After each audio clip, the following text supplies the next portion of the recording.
오늘 하나님께서 우리에게 주신 말씀 여호수아 3장 1절부터 6절까지 말씀입니다. 우리 함께 한 목소리로 봉독하도록 하겠습니다.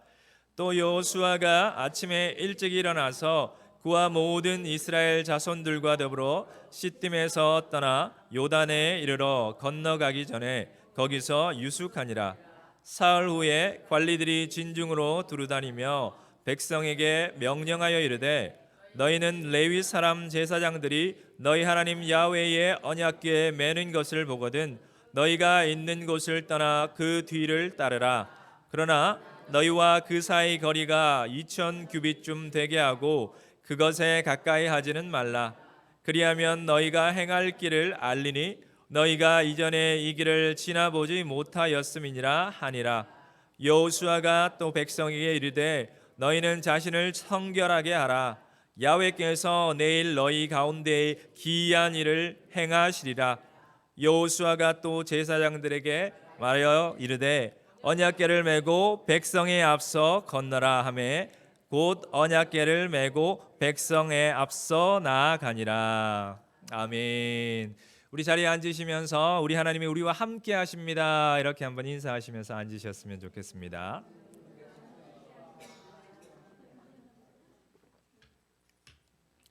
아멘. 우리 하나님이 저와 여러분들과 함께 하시는 줄로 믿습니다.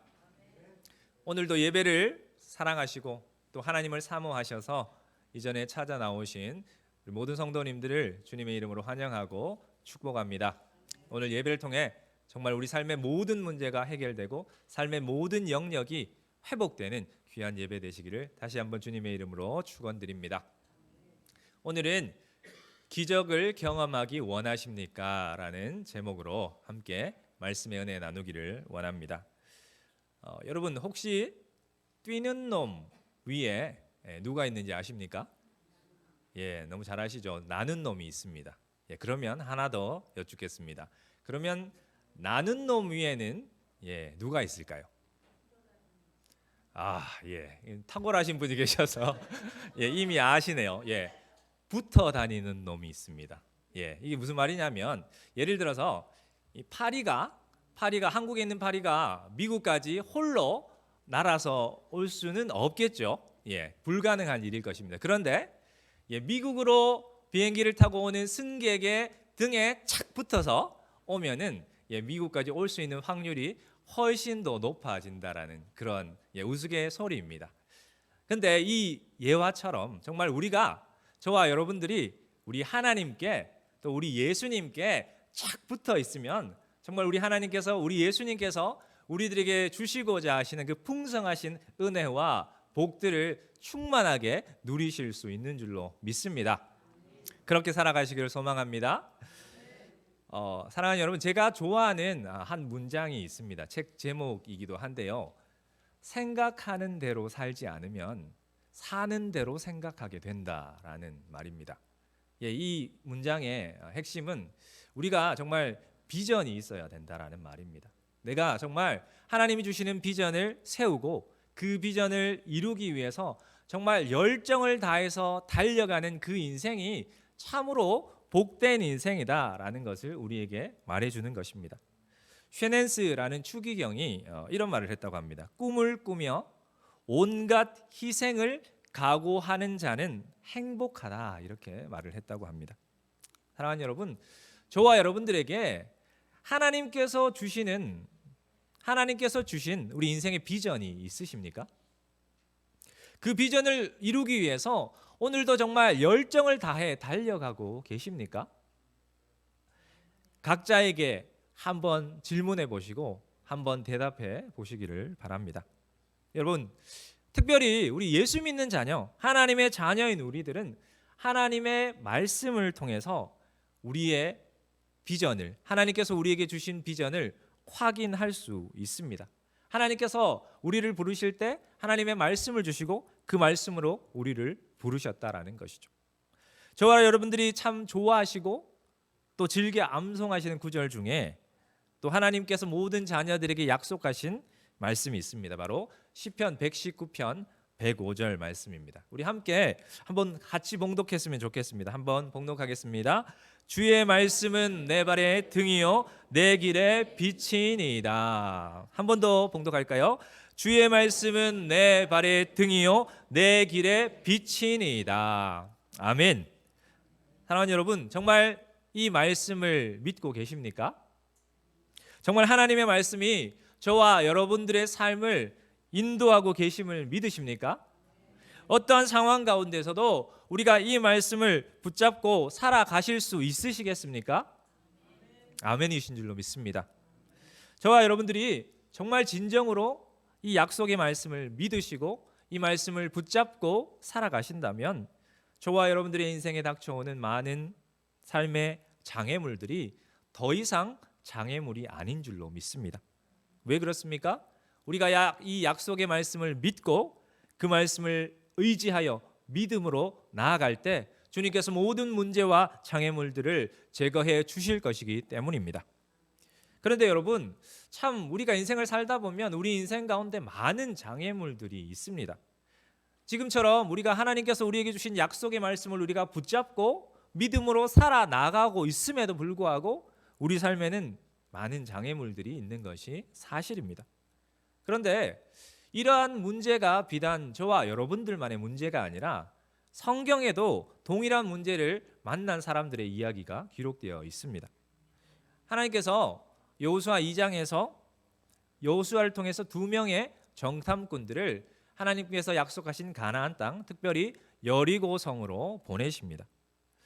여호수아 2장 1절의 표현대로 하면 그 땅과 여리고를 엿보게 하기 위해서 그곳에 보내셨다라고 말씀하십니다.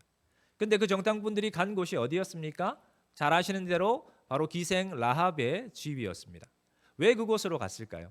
왜냐하면 기생 라합의 집은 기생의 집이었기에 정말 많은 사람들이 오가고 드나드는 그런 곳이었기 때문에 그 성의 정보를 가장 많이 이렇게 얻을 수 있는 장소였기에 두 정탐꾼들은 그곳으로 간 곳이었습니다. 그들이 라합의 집에 들어가서 참 여러 가지 우여곡절이 있었죠. 하지만 하나님이 예비하심 가운데 특별히 이 라합의 도움으로 인해서 정탐꾼들의 사명을 잘 감수하고 잘 완수하고 마치고 드디어 여호수아에게 돌아와서 정말 감격스러운 보고를 하게 됩니다. 정말 야훼 하나님께서 그 땅을, 그 온 땅을 우리 손에 주셨습니다. 우리는 확실히 보았습니다. 모든 주민들이 우리 앞에서 간담이 녹았습니다. 그들은 이미 싸울 기력마저 잃어버렸습니다 라고 감격에 찬 보고를 하였던 것입니다. 이 보고를 들은 여호수아는 다음날 아침 일찍 일어났습니다. 그리고는 모든 백성들과 함께 시딤에서 약 10마일 정도, 16km 정도 떨어진 요단강으로 이동하였습니다. 근데 여러분, 이때 이동한 이 이스라엘 인구가 어느 정도 되는지 아십니까? 대략 한 200만 명 정도가 되는 대이동이었습니다. 그래서 200만 명 정도 되는 이스라엘 백성들이 이동을 하니까 요단강 이편과 저편에서 그것을 바라보던 그 종족들의 반응이 어떠했겠습니까? 정말 이스라엘의 거대한 퍼레이드를 보고 그들이 정말 간담이 높고 벌벌 떨었을 것입니다. 요단강에 도착한 이스라엘 백성들은 바로 요단강을 건너가지 않고 도착해서 3일을 그곳에 머물렀습니다. 추수기에 요단강은 항상 언덕까지 찰 정도로 철철 넘쳤다라고 성경은 기록합니다. 이 철철 넘치는 요단강을 3일 동안 머물면서 그 요단강을 바라보았던 백성들은 어떤 생각을 했을까요? 와, 저 강을 도대체 어떻게 건넌단 말인가? 우리에게 배가 있는 것도 아니고 그렇다고 뗏목을 만들 수 있는 것도 아니고 남자 장정들은 헤엄을 쳐서 건넌다 하지만 여인들과 아이들과 또 어르신들은 어떻게? 짐승들은 어떻게 하지? 게다가 우리의 짐이 얼마나 많은가? 또 만약에 우리가 강을 건널 때 적군이 화살이라도 쏜다면 우리는 물속에서 꼼짝없이 다 전멸하고 말 거야. 이런 생각들을 하면서 그 강을 바라보았습니다. 하나님께서 두 정탐꾼들을 통해서 그 땅은 약속의 땅이고 그 온 땅을 우리 손에 주셨고 그 땅의 모든 주민이 우리 앞에서 간담이 녹는다라는 그런 약속의 말씀을 주셨음에도 불구하고 범람하는 요단강을 바라보고 있는 그 요단강을 바라보고 있자니 그 요단강이 정말로 큰 장애물로 그들에게 다가왔다라는 사실입니다. 근데 여러분, 그들만의 생각이 그런 것이 아니라 우리가 이성적으로 상식적으로 한번 생각해 보아도 가나안을 정복하기 위한 가장 큰 장애물은 바로 요단강이었다는 사실입니다. 그것은 사람의 힘으로는 도저히 해결할 수 없는 그런 장애물이었습니다. 그래서 정말 여기까지 왔지만, 하나님의 은혜로 우리가 여기까지 왔지만 이제는 더 이상 어쩔 수 없는가 보다라고 정말 무력감이 들게끔 하는 그런 장애물이 바로 요단강이었다라는 것이죠. 인력으로는 어쩔 수 없는 그 문제 앞에서 이스라엘 백성들은 정말 좌절할 수 있는 그런 상황이었습니다. 요한복음 10장 10절 말씀해 보시면 예수님은 우리에게 정말 풍성한 삶을 약속해 주셨습니다. 다시 말해서 예수님과 함께하는 인생은 정말 감격이고 승리 자체인 것입니다. 그러나 우리가 하나님의 백성이며 예수님의 구세주로 또 예수님을 우리의 주인으로 모시고 저와 여러분들이 이 삶을 살아가고 있지만 우리의 삶이 결코 녹록지 않다라는 것입니다. 우리의 힘으로는 도저히 어찌할 수 없는 난관을 만나기도 하는 것이 사실인 것입니다. 예를 들면 정말 가족들을 전도하기 원하지만 너무나 그것이 쉽지 않습니다. 복음에 대한 저항의 장벽이 너무나 높은 것을 우리는 실감하게 되는 것이죠. 자녀들이 우리 마음대로 되어집니까? 또한 우리의 육신의 질병 때문에 또한 힘들어 할 때도 있습니다. 또한 자녀들 가운데 또한 청년들 가운데 정말 마음에 받는 배우자를 찾는 것이 쉽지 않습니다. 또한 취업의 길이 꽉 막혀져 있습니다. 여러 가지 일들이 도무지 풀리지 않는 것 같습니다. 아무리 내가 하나님 앞에 간절히 기도해도 응답이 없는 것 같습니다. 마치 철철 흘러넘치는 그 요단강이 우리의 앞길을 막고 있는 것을 우리 삶을 통해서 우리는 경험하고 살아가고 있습니다. 그렇다면 이처럼 철철 흘러넘치는 요단강과 같은 문제 앞에서 우리는 어떻게 해야 할까요? 인력으로 어떻게 할 수 없는 절망의 장벽 앞에서 우리는 어떻게 해야 할까요? 정말 기적이 아니고서는 해결될 수 없는 그 문제들 앞에서 우리는 도대체 어떻게 해야 할까요? 오늘 성경의 말씀을 통해서 하나님께서 저와 여러분들에게 들려주는 그 음성에 귀 기울이심을 통해서 이 문제의 해답을 발견하시기를 주님의 이름으로 축원드립니다. 철철 흘러 넘치는 요단강 같은 문제를 만났을 때 우리는 먼저 하나님의 때를 기다려야 하는 것입니다. 하나님의 때를 기다려야 하는 것입니다. 3장 1절 말씀 보시면 또 여호수아가 아침에 일찍이 일어나서 그와 모든 이스라엘 자손들과 더불어 시딤에서 떠나 요단에 이르러 건너가기 전에 거기서 유숙하니라 라고 말씀하십니다. 요단강면에 도착하였지만 바로 그 요단강을 건너서 가나안 땅으로 들어가지 않고 이스라엘 백성들은 거기서 유숙하였습니다. 2절 말씀에 보면 그 기간이 아까도 말씀드린 것처럼 사흘이었다고 말씀합니다. 여리고를 다녀온 두 정탐꾼들의 보고는 무엇이었습니까? 우리가 들어가기만 하면 승리할 수 있을 것이다 라는 보고였습니다. 하나님께서 가나안 온 땅을 우리 이스라엘 백성들에게 붙여주셨기 때문에 벌써 우리가 심적으로 이기고 들어가는 전쟁이라고 그들은 보고하였습니다. 여러분, 전쟁은 뭐 다른 것도 중요하겠지만 군대의 사기가 정말 중요합니다. 사기가 높았을 때에 승리할 수 있는 확률이 더 높아진다라는 것이죠. 그럼에도 불구하고 지금 이렇게 사기가 충천하여서 곧바로 여리고 성으로 진격해도 문제가 없을 이스라엘 백성들을 두고 여호수아는 백성들을 이끌고 바로 요단강을 건너가지 않고 요단강변에 진을 치게 만들었습니다. 사랑하는 여러분, 그곳에서 이스라엘 백성들이 사흘을 머무는 장면을 한번 상상해 보십시오. 사흘을 머물라고 한 그 여호수아의 명령, 결코 순종하기 쉽지 않은 명령이었습니다. 아까도 말씀드린 것처럼 이스라엘 백성들 장정만 60만 명입니다. 노인들, 여자들, 아이들 합치면 대략 200만 명이 넘는 인구라는 것이죠. 제가 한국에 살 때 대구라는 곳에 살았었습니다. 그 대구 인구가 한 200만이 좀 넘습니다. 대구도 소도시가 아닌데 그 대구에 정도 되는 인구가 되는 사람들이 지금 요단강변에 모여서 진을 치고 있다고 한번 생각해 보십시오. 또한 강을 건너가서는 안 된다고 명령을 하고 또 사흘을 그대로 강변에 머물러 있어야 된다라고 말했던 그 명령을 어쨌든 지키려고 하는 사람들의 모습.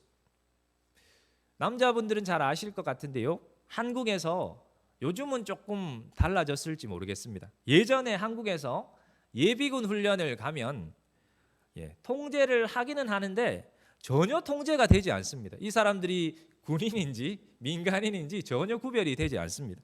그래서 통제를 함에도 불구하고 막 자유롭게 빠져나갔다 오는 사람이 있고 밖에서 술을 받아와서 막 술을 먹는 사람도 있고 도박을 하는 사람도 있고 그 밖에 명령에 따르지 않는 정말 각양각색의 사람들이 있습니다.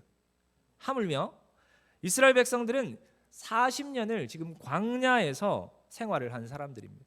그리고 지금 꿈에 그리던 그 가나안 땅이 강만 건너면 요단 강만 건너면 바로 그 앞에 있는 것입니다.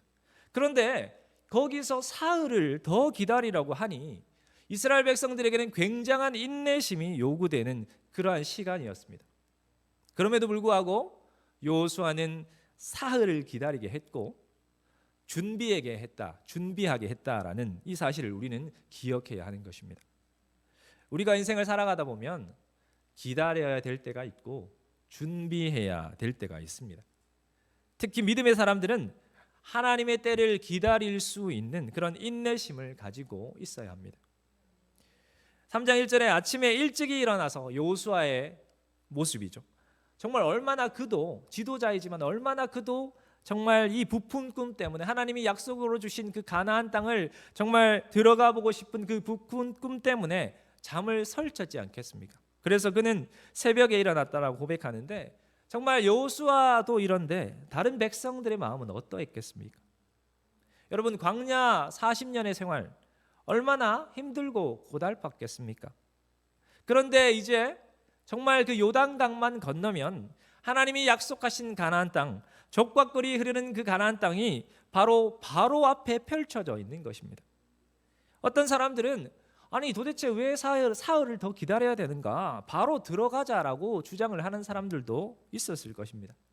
그런데 하나님께서는 여호수아를 통해서 사흘을 더 머물게 하셨다라는 것입니다.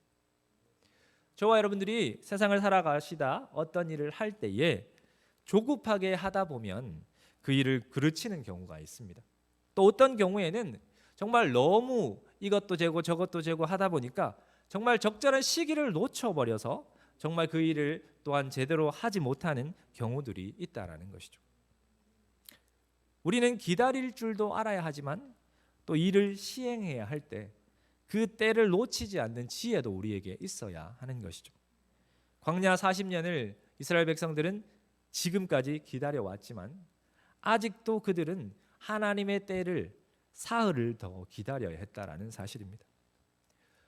2009년에 11월 달쯤에 한국 방송의 SBS에서 기적의 사과라는 그런 프로그램, 그런 제목의 프로그램이 방영된 적이 있었습니다. 태풍이 와도 떨어지지 않는 사과, 2년이 지나도 색이 변하지 않는 사과, 농약과 비료를 사용하지 않는 사과, 당도가 높아서 소금을 찍어 먹어야 하는 사과 등 많은 수식어가 붙어 있는 것이 바로 이 기적의 사과였습니다. 이 사과를 재배한 사람은 일본의 기무라 아키노리라는 사람이었습니다. 그는 무농약으로 사과를 재배하기 시작했는데요. 처음에 다른 사람들처럼 정말 그 과수원의 잡초를 다 뽑고 다 베어주고 했습니다. 그러나 오히려 사과는 그 과수원에는 온통 벌레들이 들끓어서 수확에 실패했고 결국 그는 여러 가지 상황 가운데 궁지에 몰려서 정말 이제는 내 삶을 정리해야 되겠다 생각하고 산으로 올라가서 누워 있었는데 산에서 자라는 그 열매들을 보니까 산에서 자라는 열매들은 열매를 충실하게 맺는 것을 깨달았다는 것이죠. 그래서 그는 이 과수원의 환경을 정말 산처럼 자연스러운 환경으로 만들면 좋은 열매를 맺을 수 있겠다라고 생각했습니다. 그래서 땅의 회복 능력을 살릴 것을 생각하고는 그 이후부터는 땅에 잡초를 베지 않고 그냥 과수원을 그냥 산처럼 자연은 그대로를 내버려둬서 땅이 자연의 스스로의 회복 능력, 치유 능력을 살리도록 했다라는 것입니다. 여러분, 결과가 어떻게 되었을까요? 하지만 그 결과는 참으로 가혹했습니다. 9년 동안이나 아무런 열매도 맺히지 않았다라는 것입니다. 그리고 10년째 되는 해에 정말 자그마한 열매 2개가 열렸다라는 것이죠. 여러분 같으면 어떠시겠습니까? 10년을 기다렸는데 자그마한 열매 2개가 열렸으니 정말 다 포기하고 그냥 이거는 더 이상 되는 게 아니구나라고 생각할 수도 있었을 것입니다. 하지만 이 기무라 아키노리라는 사람은 그 상황을 보고 너무나 기뻐했습니다. 앞으로 정말 많은 열매들이 열릴 것을 기대했기 때문입니다. 그래서 그는 포기하지 않고 계속해서 그 사과 농사를 지어갔습니다. 정말 그의 기대처럼 4년 후부터 수확량이 늘어나기 시작했고 이 프로그램이 방영될 쯤에는 여느 과수원과 비교해도 뒤지지 않을 만큼의 수확량을 거두게 되었습니다. 그래서 이 사과 상자가 지금 제가 사과 상자가 한 상자에 얼마 하는지는 잘 모르겠지만 이 당시에 55,000원이라는 되게 비싼 가격에 팔렸음에도 불구하고 이 사과는 1년 전에 이미 예약이 완료될 정도로 많은 사람들에게 팔렸다라는 것이죠. 10년이 넘는 동안 아무런 수확도 거둘 수 없었지만 그는 확신을 가지고 인내하며 때를 기다렸을 때 결국은 결실을 맺게 되었다라는 것입니다. 여러분, 우리의 인생도 마찬가지입니다. 우리를 향한 하나님의 계획이 이루어질 때가 있습니다. 그 때를 우리는 기다려야 하는 것입니다. 그렇기에 우리가 인생을 살아가면서 하나님 앞에 기도할 때 하나님, 때를 아는 지혜를 내게 허락하여 주옵소서. 하나님, 때를 준비할 수 있는 믿음을 허락하여 주시옵소서. 때를 놓치지 않는 지혜를 주님 저에게 허락하여 주십시오라고 우리는 기도해야 하는 것입니다. 요단강변에 와 있지만 요단강을 건널 시점, 다시 말해서 요단강을 건너야 할 때는 사흘을 더 기다린 후였습니다. 사흘을 기다리라는 그 명령을 만약에 누군가가 무시하고 그 요단강에 뛰어든 사람이 있었다면 그 사람은 하나님이 행하시는 기적을 맛볼 수 없었을 것입니다. 사랑하는 여러분, 우리의 인생 가운데 정말 하나님이 행하시는 기적을 경험하기 원하십니까? 그렇다면 하나님의 때를 기다리시기를 주님의 이름으로 축원드립니다. 두 번째로, 철철 넘치는 요단강과 같은 문제 앞에서 우리는 언약궤를 맨 제사장들의 뒤를 따라가야 하는 것입니다. 본문 3절에 보시면 백성에게 명령하여 이르되 너희는 레위 사람 제사장들이 너희 하나님 여호와 야훼의 언약궤를 매는 것을 보거든 너희가 있는 곳을 떠나 그 뒤를 따르라, 이렇게 말씀하십니다. 왜 하나님은 백성들로 하여금 언약궤의 뒤를 따르라고 하셨을까요? 여러분, 언약궤가 무엇입니까? 쉽게 말하면 언약궤는 하나님의 임재를 상징하는 상자라고 표현할 수 있을 것 같습니다. 보통 언약궤, 즉 십계명의 2 돌판을 보관하고 있다 하여서 언약궤라고 불리게 되었습니다. 언약궤를 다른 이름으로는 법궤, 증거궤, 야훼궤, 하나님의 궤라고 불려지고 있습니다. 그런데 이 하나님의 야훼의 언약궤 속에는 십계명의 2 돌판 외에 만나를 담은 금 항아리 그리고 아론의 쌍난 지팡이가 들어 있습니다. 하나님께서는 이 언약궤를 제사장, 레위 사람 제사장이 매는 것을 보거든 이스라엘 모든 사람들이 그 뒤를 따르라고 관리들, 지휘관들을 통해 명령하셨습니다. 그러면 우리가 언약궤 안에 들어있는 이 3가지 물품들을 한번 그 의미들을 한번 살펴보기를 원합니다.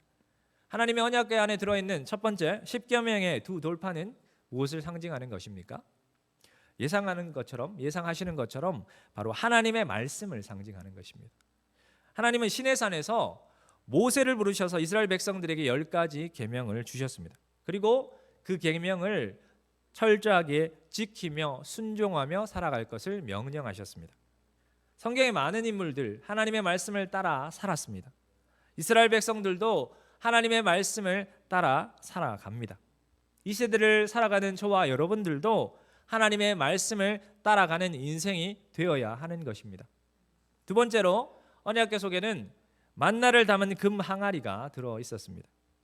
이 만나는 이스라엘 백성들이 광야 40년의 생활할 때 하나님께서 하늘에서 내려주셨던 바로 하늘의 신령한 양식입니다. 그들은 광야 40년 동안 농사도 지을 수 없었고 길쌈도 할 수 없었고 수고도 할 수 없었기에 광야에서 그럼에도 불구하고 광야에서 입고 먹고 마시고 생활할 수 있었습니다. 이것은 바로 이스라엘 백성들의 모든 삶을 하나님께서 책임지신다라는 것입니다. 하늘의 양식을 통해 그들을 먹여 살리신다라는 것이죠. 세상의 많은 사람들이 정말로 이 세상에 먹어도 허기진 것을 채울 수 없는 그러한 헛된 양식을 추구하고 살아가고 있지만 하나님의 백성인 이스라엘은 영원한 생명의 양식 되시는 바로 예수 그리스도를 상징하는 이 하늘의 양식인 만나를 먹고 살았습니다. 그러므로 영적인 이스라엘인 저와 여러분들도 생명의 양식 되시는 예수 그리스도로 말미암아 살아야 함을 의미하는 것이죠. 세 번째로 언약궤 안에 들어있었던 아론의 쌍난 지팡이. 이 지팡이에 관한 이야기는 민수기 16장 17장에 기록되어 있는 내용인데요. 레위 지파 중에 고라라는 사람과 르벤 지파의 다단이라는 사람이 중심이 되어서 그 한 무리들이 하나님께서 택해 세우신 지도자인 모세와 아론을 대적하는 사건이 일어났습니다. 그때 하나님께서 각 지파의 지도자들에게 각 그 지도자들의 이름이 적힌 지팡이들을 12개를 모아오게 하셔서 거기서 하나님께서 누가 정말 하나님이 택한 지도자인가를 보이신 사건이 있었습니다. 그때 레위 지파 아론의 그 이름이 적힌 지팡이에서 우미 돋고 순이 나고 꽃이 피어 살구 열매가 맺혔던 그 사건입니다. 이를 통해서 하나님께서는 그러한 반역의 사건을 온전히 잠재우시고 정말 하나님께서 택한 지도자가 모세와 아론이라는 것을 다시금 하나님이 그들에게 권위를 세워 주셨습니다. 그렇기에 이 쌍난 지팡이, 아론의 쌍난 지팡이는 아론의 권위를 상징한다고도 할 수 있지만 생명이 없는 이 죽은 나무 지팡이에서 우미 돋고 순이 나고 꽃이 피어 열매가 열렸다라는 것은 결국은 부활이요 생명이신 예수 그리스도를 상징하는 것입니다. 이러한 것들이 들어있는 그 언약궤, 그 법궤를 레위 제사장들이 메고 앞으로 앞서갈 때 이스라엘 백성들은 그 언약궤를, 그 법궤를 바라보며 따라가라고 주님은 명령하신 것입니다. 4절에 보시면 언약궤를 따를 때 2000규빗, 약 한 1km 정도를 뒤에서 따라가라고 말씀을 하십니다. 이전에 지나가 보지 못한 길이기에 너희가 언약궤를 바라보고 따라가라고 말씀하십니다. 언약궤와 1km 정도의 거리를 두고 따라가라는 것은 결국은 그 언약궤 안에 들어있는 물품의 그런 의미처럼 하나님의 말씀을 따라가는 것이고 생명의 양식인 그리스도를 따라가는 것이고 하나님을 경외함으로 주님을 따라가는 것을 의미하는 것입니다. 구약의 언약궤는 레위인들만 가까이 할 수 있었습니다. 일반인들이 언약궤를 덮기 전에 보면 죽었습니다. 또한 언약궤를 만져도 죽었던 일들을 우리 성경에서 보고 있지 않습니까? 우리는 하나님을 경외하며 따를 때에도 두렵고 떨림으로 그분을 따라가야 하는 것입니다. 하지만 우리는 예수 그리스도의 그분의 십자가의 희생으로 말미암아 이제는 그분의 육신 대신 휘장을 갈라 주셨기에 은혜의 보좌 앞으로 담대히 나아갈 수 있게 되었습니다. 언약궤와 거리를 1km 정도 거리를 두고 따라가라라고 말씀하신 이유는 모든 백성들이 다 언약궤를 바라보면서 그 길을 가게 하시기 위함입니다. 예를 들어서 언약궤가 너무 가까이 앞에 있다라면 그 앞선 백성들에게만 언약궤가 보일 것입니다. 그래서 언약궤와 그 거리를 1km 정도를 두고 그 1km 정도 앞에 가는 언약궤를 모든 백성들이 함께 바라보면서 그 길을 가게 하셨다라는 것이죠. 우리가 언약궤를 따른다라는 것은 믿음의 주여 온전케 하시는 예수 그리스도를 따라가는 것입니다. 우리는 예수 그리스도께 우리의 모든 시선을 집중해야 합니다. 예수 그리스도만 바라보고 예수 그리스도만을 따라가야 하는 것입니다. 언약궤를 따르는 것은 예수님의 말씀에 순종하며 살아가는 것이고, 언약궤를 따라가는 것은 우리가 혹시 범죄할 때 예수 그리스도의 십자가를 바라보고 회개하고 용서를 받으라는 것을 말씀해 주시는 것입니다. 여러분, 어떤 꽃을 좋아하시는지 모르겠는데 세상의 많은 꽃들 중에 해바라기라는 꽃이 있습니다. 해를 바라고 사는 꽃이라 하여서 그런 이름이 붙어 있는 줄 압니다. 근데 한국에 이와 비슷한 이름의 선교 단체가 있습니다. 들어보셨을 것도 같은데요. 바로 주바라기라는 선교 단체입니다. 네. 해바라기가 해를 바라보고 살아가듯이 정말 젊은 청년들이 주님을 바라보며 살아가고자 하는 그런 의미에서 이 주바라기라는 이름을 지었다라고 들었습니다. 우리의 삶도 마찬가지입니다. 언약궤를 바라보며 언약궤를 따라가는 이스라엘 백성처럼 항상 하나님의 말씀을 우리는 따라가야 하는 것입니다. 믿음의 주여 온전케 하시는 예수 그리스도를 따라가야 하는 것입니다. 여러분, 우리의 인생 가운데 정말 하나님께서 역사하셔서 이루시는 그런 기적을 경험하기 원하십니까? 그렇다면 해바라기가 해를 보고 살아가는 것처럼 항상 주님만을 바라보며 살아가시기를 주님의 이름으로 축원드립니다. 세 번째로, 철철 흘러 넘치는 그 요단강과 같은 문제를 만났을 때 우리는 스스로를 성결하게 해야 합니다. 5절 말씀해 보시면 여호수아가 또 백성에게 이르되 너희는 자신을 성결하게 하라. 야훼께서 내일 너희 가운데에 기이한 일들을 행하시리라 라고 말씀하십니다. 여호수아가 백성들에게 명령하기를 내일 하나님께서 우리 가운데 기적을 행하실 것이니 너희는 너희 스스로를 성결하게 하라 라고 명령한 것입니다. 여기서 스스로를 성결하게 하라라는 의미는 이미 더러워져 있다라는 것을 전제하는 것입니다. 여러분, 부모님들이 자녀의 얼굴을 보고 꾀죄죄하니까, 지저분하니까 가서 세수해 라고 말을 하는 것과 같은 것이죠. 성결하게 하라라는 말은 이스라엘 백성들이 광야 길을 걸어오면서 더러워져 있는 부분이 있기에 너희가 정결 의식을 통하여서 깨끗하게 하라라는 말씀입니다. 레위기를 보면 이스라엘 백성들이 하나님 앞에 어떻게 제사를 드려야 하는지, 또 어떻게 그들 자신을 깨끗하게 해야 하는지를 설명해 주시는 아주 정결 의식에 관한 것들이 아주 체계적으로 기록되어 있습니다. 오늘 여기서 성결하게 하라라는 말은 단순히 너희 몸만을 씻으라는 말이 아니라 더 넓은 의미를 가지고 있습니다. 우리가 깨끗해야 하나님께서 우리 가운데 놀라운 기적을 행하실 수 있으십니다. 우리가 깨끗해야 하나님께서 요단강을 가르신다라는 것입니다. 구약에는 우상들을 버림으로써, 우리의 몸을 씻음으로써, 우리의 옷을 빨므로써 깨끗하게 되었습니다. 이것은 어떻게 보면 의식적인 성결입니다. 신약 시대에는 우리 자신을 깨끗하게 하는 방법이 무엇이겠습니까? 바로 하나님과 막혀 있는 것을 허무는 것입니다. 마음에 꺼리끼는 그런 일체의 죄를 우리 하나님 앞에 회개하는 것입니다. 그리고 악한 길에서 단호하게 돌이키는 것입니다.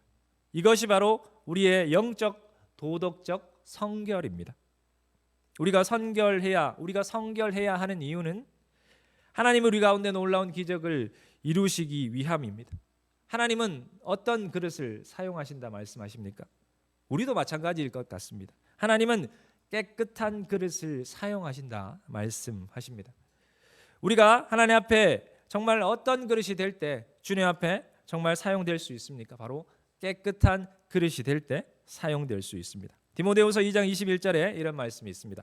그러므로 누구든지 이런 것에서 자기를 깨끗하게 하면 귀 쓰는 그릇이 되고 거룩하고 주인의 쓰임에 합당하며 선한 일에 준비함이 되리라, 이렇게 말씀하십니다. 하나님께서 정말 우리 가운데 놀라운 일을 일으키시는 것을 우리는 흔히 부흥이라 할 수 있습니다. 유명한 부흥사 토리라는 분이 부흥의 세 가지 조건이 있다고 말을 하고 그 세 가지 조건을 이렇게 말을 합니다. 첫째로 바로 하나님과의 관계에서 막힌 것이 없도록 정리하라. 둘째로 하나님께서 하늘 문을 여실 때까지 모여서 기도하라. 셋째로 하나님께서 마음대로 쓰시도록 자신을 내어 드리라라는 것입니다. 하나님과에 막혀있던 그 죄의 문제를 청산하고 모여서 기도하고 하나님께 우리 자신을 내어 드릴 때에 하나님께서 그 현장 가운데 반드시 놀라운 부흥의 역사를, 기적을 일으키실 것입니다. 사랑하는 여러분, 하나님께서 저와 여러분들 앞에 철철 흘러 넘치는 요단강을 갈라 주시기를 원하십니까? 하나님께서 여러분의 삶에 정말 놀라운 기적을 이루어 주시기를 원하십니까? 그렇다면 먼저 저와 여러분들 자신을 성결하게 하시기를 주님의 이름으로 축원드립니다. 그러할 때 우리 하나님께서 우리를 깨끗한 통로로 사용하셔서 우리의 성결함을 통해 하나님께서 놀라운 기적을 이루실 것입니다. 말씀을 정리하겠습니다. 사랑하는 여러분, 저와 여러분 앞에 정말 철철 흘러 넘치는 요단강과 같은 문제로 인해서 지금도 여전히 고통 가운데 있지 않으십니까? 그렇다면 오늘 하나님의 말씀대로 실천하시기를 소망합니다.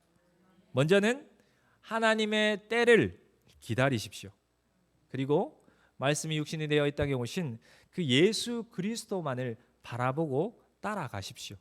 그리고 마지막으로 하나님과의 막힌 관계 문제가 있다면 그 문제를, 그 죄를 회개하고 우리 자신을 성결하게 하십시오.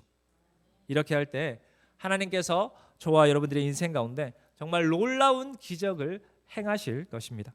날마다 하나님이 저와 여러분들의 삶 가운데 함께 하시는 이런 기적을 경험하시며 살아가시는 모든 성도님들 되시기를 주님의 이름으로 축원드립니다. 기도하겠습니다. 하나님 감사합니다. 오늘도 우리를 사랑하셔서 정말 우리의 인생의 문제 앞에서 우리의 힘으로 어떻게 할 수 없는 그런 인생의 문제 앞에서 정말 어떻게 행해야 하는지를 우리에게 말씀하여 주시니 감사합니다. 하나님, 아무리 우리의 마음이 급하고 정말 우리의 마음이 초조하고 당장이라도 그것을 얻을 수 있을 것 같더라도 하나님의 때를 기다릴 수 있는 지혜를 우리에게 허락하여 주시옵소서.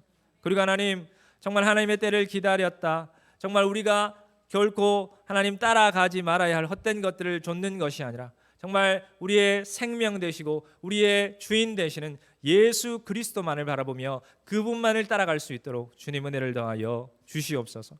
하나님, 우리의 인생 가운데 예수 그리스도를 따라가며 특별히 하나님과 우리 사이에 막힌 죄의 문제는 없는지 정말 철저하게 우리 자신을 하나님 아버지 정결하게 성결하게 주님 앞에 세울 수 있는 우리가 될 수 있도록 주님 축복하여 주시옵소서. 그렇게 할 때에 우리 하나님께서 우리의 인생 가운데 놀라운 기적의 역사를 이루어 주실 줄로 믿습니다. 주님 함께 하시고 은혜 더하여 주시옵소서. 함께 하실 주님을 기대합니다. 예수님 이름으로 감사하며 기도드립니다. 아멘.